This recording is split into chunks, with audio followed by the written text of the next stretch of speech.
We'll guide you through how to choose the best theme for VS Code to enhance your coding experience. If you find this helpful, consider subscribing and liking the video. First, open Visual Studio Code on your desktop. You'll want to head over to the Extensions tab, which you can find on the left-hand sidebar. It looks like a little square icon with 4 squares inside. Click on it, and in the search bar at the top, type Themes to start browsing the available options. You'll see a list of themes that you can install. Each theme will have a preview, so you can get a sense of how it will look before installing. Click on a theme that catches your eye to read more details and see user reviews if you want more insight. To install a theme, simply hit the Install button, and VS Code will take care of the rest. After installation, go to the menu bar at the top, click on Code or File, depending on your operating system, then Preferences, and finally Color Theme. This will open a list of all installed themes. You can scroll through them and hover over each to see how it instantly changes the appearance of your editor.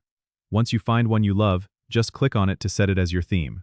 Remember, the right theme can reduce eye strain and make coding more enjoyable, so don't hesitate to try out a few before settling on your favorite. Don't forget to subscribe and comment if this helped you out.